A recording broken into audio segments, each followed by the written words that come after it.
हाँ तो बच्चों, आपका स्वागत है हमारे चैनल एक्सेलेंट गुरुकुल अजमेर में। तो हम आज आपके लिए प्रश्नावली 3.3 का क्वेश्चन नंबर 3 लेके आ चुके हैं आपके सामने। और आपको पता होगा कि हमने जो बाकी के जो क्वेश्चन है हमने हमारे पहले वाले वीडियो में कंप्लीट कर लिए हैं। और जो कोई बच्चा नया हो तो वो पहले वाले वीडियो जाके देख ले, ताकि आपको ये क्वेश्चन आसानी से समझ में आ जाए। ठीक है, तो हम स्टार्ट करते हैं अपना क्वेश्चन। देखो भाई, क्वेश्चन क्या बोल रहा है अपना सर? क्वेश्चन ये बोल रहा है कि दो अंकों की संख्या के अंकों का योग कितना है? 9 है। कोई भी संख्या है उनके अंकों का योग कितना है? 9 है। जैसे 54 हो गई है ना, जैसे 54 हो गई तो इसके 5 और 4 कितना हो गए भैया? 9 हो गए। तो इनके अंकों का योग कितना हो गया? 9 हो गया। ठीक है, जैसे 72 हो गई, 72 हो गई, 7 + 2 9 हो गया। तो इस प्रकार इनके अंकों का योग कितना है? 9 है। तो अपन कोई संख्या है उनके अंकों का योग 9 है और इस संख्या का 9 गुना, मतलब अभी जो संख्या है उसका 9 गुना संख्या के अंकों को पलटने से बनी संख्या का 2 गुना, मतलब संख्या के अंकों को, मतलब 72 है। अब इनके अंकों को मैं क्या कर दूंगा? पलट दूंगा। अंकों को मैं पलटूंगा तो क्या हो जाएगा? 27। तो इस संख्या, मतलब ये संख्या इसका 2 गुना है। तो वह संख्या ज्ञात कीजिए।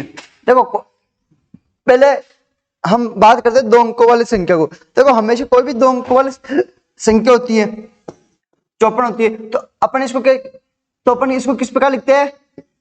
50 + 4। 50 को अपन कैसे लिखते हैं? 10 × 5 और 4 + 4 से। ठीक है, अगर मैं 72 लिखूं तो इसको मैं इस प्रकार लिख सकता हूं 10 × ये 7 + 2, मतलब यहाँ पे इकाई अंक और यहाँ पे दाई अंक, मतलब 10 गुना दाई अंक प्लस इकाई अंक। अगर मैं 89 लिखूंगा तो कैसे लिखूंगा इसको भैया? 10 × 8 + 9। ठीक है, यहाँ पे कौन सा इकाई अंक, यहाँ पे कौन सा अंक? दाई अंक। तो अपन याद रखना, कोई भी 2 संख्या है उनका व्यापक रूप क्या होता है, उनको अपन किस प्रकार दर्शाते हैं? 10 × दाई अंक प्लस इकाई अंक प्लस इकाई अंक। मैं यहाँ पर लिख दूंगा वैसे तो 10 से गुण होगा ये दाई अंक और प्लस जुड़ेगा इकाई अंक। ये 2 अंकों की संख्या को दर्शाने का कोई एक व्यापक रूप है। ठीक है, तो अपन लिखते हैं पहले। तो देखो यहाँ पर कोई संख्या है ना, तो संख्या अपन को पता नहीं है, तो संख्या जैसे 72 है, 78 है, 52 है, तो अपन संख्या को अपन को पता नहीं, तो अपन मान लेंगे कि माना संख्या क्या मान लेते हैं? XY मान लेते हैं। क्या मान लेते हैं? XY। तो बोलो Y क्या है? इकाई अंक, और X क्या है? दाई अंक। ठीक है, अब देखो तो अपन लिखते हैं संख्या का व्यापक रूप। इस संख्या का व्यापक रूप हो ना, व्यापक रूप इसका। तो अपने पास देखो कोई भी संख्या उसका व्यापक रूप क्या होगा कि 10 × दाई अंक प्लस इकाई अंक। ठीक है, कि क्या होता है कि 10 गुना दाई अंक प्लस इकाई अंक। तो यहाँ पे 10 × दाई अंक कितना है? X प्लस इकाई अंक कितना है? Y। तो संख्या कितना आ गई अपने पास? 10x + y। ये अपने पास संख्या आ गई। अपने पास क्या आ गई? संख्या। जो क्वेश्चन में संख्या दे रखी थी ना, वो संख्या। ये संख्या अपनी आ चुकी है। ठीक है, याद रखना। अब इसने प्रश्नानुसार बात करते हैं भाई। पहले प्रश्नानुसार ये क्या बोल रहा है अपन को? सर ये अपन को बोल रहा है कि इनके अंकों का योग कितना है? 9 है। संख्या के अंकों का योग, अंक कितना है? 2 अंक है, X और Y। तो इनका योग कितना हो जाएगा? 9, मतलब X + Y = 9, समीकरण नंबर 1। भाई कैसा आया? कि इनके अंकों का योग कितना है? 9 है। तो X और Y को मैं जोड़ूंगा तो 9 आएगा, इसलिए X + Y = 9, समीकरण नंबर 1 बन गया। समीकरण 2 बनाने के फिर इसको विलोपन विधि से हल कर लेंगे। अब ये यहाँ पे ये बात बोल रहा है, अब देखो ये संख्या है ना, अगर मैं संख्या के अंकों को पलटने पर प्राप्त संख्या के अंकों को पलटने पर प्राप्त संख्या बराबर। अब मैं इनके अंकों को मैं पलट दूंगा। जैसे मान लो XY थी, अंक को मैंने पलटा तो क्या हो जाएंगी? YX। क्या हो जाएगा yx। 72 को मैंने 27 बनाया था ना कि ये वाला इधर आ गया, ये वाला इधर आ गया, सेम y इधर आ गया, x पीछे आ गया। तो अब बताओ अब समीकरण क्या बनेगी, 10 इंटू दाई अंक मतलब y प्लस इकाई अंक मतलब x। अपन को इसमें भी सेम करना है कि y को यहाँ पे लेके आएंगे और x को उधर लेके जाएंगे, तो संख्या क्या बन जाएंगी मेरे पास 10y प्लस x। तो y इधर आएगा, x को उधर जाएगा, 10y प्लस x। किसको कोई दिक्कत प्रॉब्लम पीड़ा नहीं है ना? तो आगे चलते हैं अपन क्वेश्चन की तरफ। तो ये अपने पास संख्या को पलटने प्राप्त संख्या आ चुकी है। अब देखो, अब ये जो भात बोली ना मैं यहाँ पे ये वो भात लिखूंगा भाई, है ना? अभी लिखने से तुमको समझ में आएगी। इस संख्या का 9 गुना, क्या बोला, संख्या का 9 गुना संख्या के अंकों को पलटने पर प्राप्त संख्या का 2 गुना है। ठीक है, क्या बोला इसने, इस संख्या का। अपने पास संख्या क्या है, अभी देखो पहले वाली संख्या लिखनी है अपन को। पहले वाली संख्या 10x प्लस वाई, तो यहाँ पे लिखो 10x प्लस वाई। और जब अपन अंकों को पलटा अपने, ये बोल रहा है इस संख्या का 9 गुना, संख्या का 9 गुना मतलब इस संख्या का 9 गुना। 9 गुना क्या होगा, मान लो 7 है, मैं बोलता हूँ 7 का 9 गुना, तो बोलो 7 का 9 गुना कितना होगा सर, 63 मतलब 63। कैसे, सर इसको 9 से गुना कर दिया, 63 आ गया। मैं बोलता हूँ 8 का 5 गुना कितना होगा, 40। कैसे, इसको 5 से गुना कर दिया तो 40।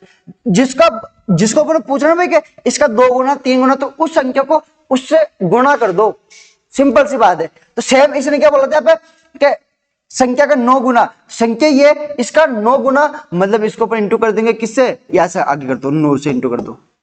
ठीक है, इस संख्या का 9 गुना, संख्या का 9 गुना, संख्या के अंकों को पलटने पर प्राप्त संख्या। अब संख्या के अंकों को मैंने पलटा तो संख्या मेरे को क्या प्राप्त हुई, ये वाली संख्या, ये क्या 10y प्लस x, ये स्थिति होगी भाई। अब देखना, संख्या के अंकों को पलटने पर प्राप्त संख्या का 2 गुना है। कौन है 2 गुना, देखो इस संख्या का 9 गुना, इस संख्या का 9 गुना 9 से गुना कर दिया, 9 गुना है ना, संख्या के अंकों को पलटने में प्राप्त संख्या का 2 गुना है। भाई 2 गुना ये है कि इस संख्या का 9 गुना भी इस संख्या का 2 गुना है। समझो यहाँ पे बात है ना, यहाँ पे थोड़ी प्रॉब्लम हो सकती है कि संख्या का 9 गुना, मैं बोलता हूं कि 2 का 9 गुना और 9 गुना 9 का 2 गुना। अब समझना क्या कि 2 का 9 गुना इस 9 का कितना है, 2 गुना है, तो ये कितना हो गया 18, इधर कितना हुआ 9। अब बताओ ये 2 गुना है ना, इसका मेरे को बराबर करने के लिए 2 से गुणा किसको करना पड़ेगा, इसको, तभी तो ये 18 होगा बराबर 18। तो सेम बात यहीं पे मेरा भाई, सेम बात, इस संख्या का 9 गुना तो 9 से गुणा कर दिया, अंकों को पलटने में प्राप्त संख्या का भी क्या है 2 गुना है, ये 2 गुना है, 2 से इंटू कौन होगा, ये इंटू होगा। ठीक है, अब इंटू कर दो बस, 9 को इससे क्या तो 90x हो गया, 9 को y से क्या तो 9y, 2 को 10 से क्या तो 20y, 2 को x से क्या तो 2x। अब x y को भाई सब में x y ये यहाँ पे तो सबके जगह क्या जाओ, 90x प्लस 9y, ये माइनस का 20y, ये माइनस का 2x, बराबर में क्या बचा 0। देखो 90x में 2x गए तो कितने बचेंगे 88x, 20y में से 9y गया तो कितने बचेंगे 11y, माइनस का बराबर में 0। अब इसमें से मैं कॉमन ले लूं, 11 में 11 और 88 किसके पाड़ा में आता है 11 के पाड़े, इसलिए वैसे 11 कॉमन ले रहा हूं। तो 11 कॉमन लेने के बाद में यहाँ पे क्या बचेगा 8x, क्योंकि 11 के पाड़े में 88 8 बार में आता है, 11 के पाड़े में 11 एक बार में आता है, लेकिन y के साथ कोई भी चर के साथ अपन 1 नहीं लिखेंगे, बराबर में 0। अब 11 को कहा भेज दो तुम बट्टे में, तो 8x minus Y equal to 0 बट्टा 11, और 0 में 11 का भाग दिया तो कितना आ गया 0 आ गया, ये समीकरण नंबर 2 बन गई। अब समीकरण 1 मेरे पास पहले से बनी हुई थी भैया, अब समीकरण 1 और 2 को अपन विलोपन विधि से हल कर लेते हैं, और विलोपन विधि से हल करने के लिए अपन देखते हैं कि दोनों में x और y दोनों में से किसी एक के गुणांक समान होने चाहिए। तो यहाँ पे गुणांक समान है क्या समीकरण 1 और 2 के, देखो पहले तो अपन इसकी रेखिक समीकरण लिख देते हैं ना, रैखिक समीकरण फिर बात करेंगे भैया। रैखिक समीकरण सिंपल हो जाएगा फिर।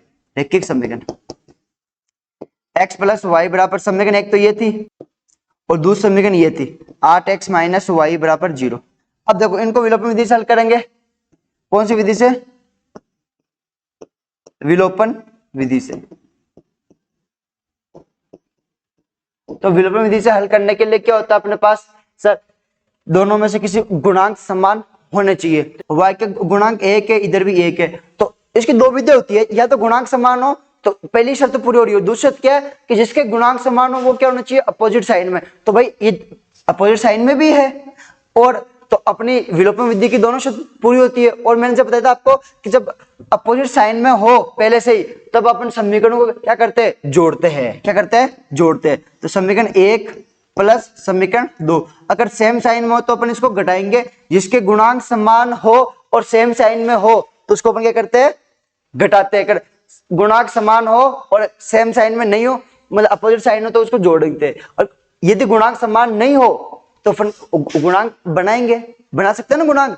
ठीक है, मैं आपको कोई दूसरा क्वेश्चन ले लूंगा, उसमें मैं आपको बताऊंगा ऐसे ही, अगर गुणांक समान नहीं तो। वैसे मैंने आपको बता रखा है वैसे पहले ही, प्लस वाई इक्वल टू 9, इधर 8x minus Y equal to 0। कुछ नहीं करना, प्लस माइनस है, y में से y के तो कितना बचा? 0। ये x और ये 8x, ये भी प्लस का ये भी प्लस का, तो प्लस प्लस प्लस ही होंगे, तो 9x बराबर में क्या है? इधर 9। और x की वैल्यू याद करनी है तो ये 1 का जाएगा, सो 9 का जाएगा बट्टे में 9 में 9 का भाग दिया तो x का मान कितना गया? 1 आ गया।